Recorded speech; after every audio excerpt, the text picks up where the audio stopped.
ఓం శ్రీ గురుభ్యో నమః. హరి ఓం. శుక్లాంబరధరం విష్ణుం శశివర్ణం చతుర్భుజం ప్రసన్నవదనం ధ్యాయేత్ సర్వవిఘ్నోపశాంతయే.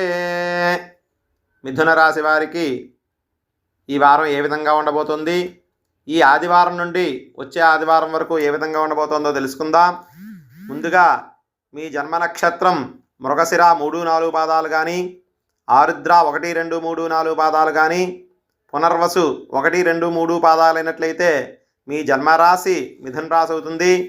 ఈ రాశి వారికి ఈ వారం మీరు చేపట్టిన పనులు కొంత ఆలస్యం జరిగినా ప్రధానంగా పూర్తి చేస్తారు. ముఖ్యమైన విషయాల్లో మీ బంధువుల ఆత్మీయుల సలహాలను తీసుకోవడం చాలా మంచిది. ఆర్థిక పరిస్థితి క్రమక్రమంగా మెరుగుపడుతుంది. దీర్ఘకాలిక రుణాలు కొంత తీరుతాయి. సోదరులతోటి స్థిరాస్తి వివాదాలకు ఈ వారంలో పరిష్కారాలు జరుగుతాయి.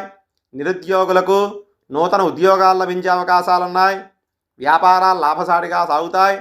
సంతానం విద్యా విషయాల్లో శుభవార్తలు వింటారు.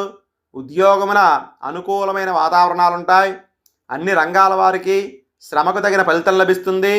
దైవ సేవా కార్యక్రమాల్లో పాల్గొనడం జరుగుతుంది. ఈ వారం చివరిలో మీరు చేసేటువంటి పనుల్లో వ్యయ ప్రయాసాలు అధికంగా ఉంటాయి.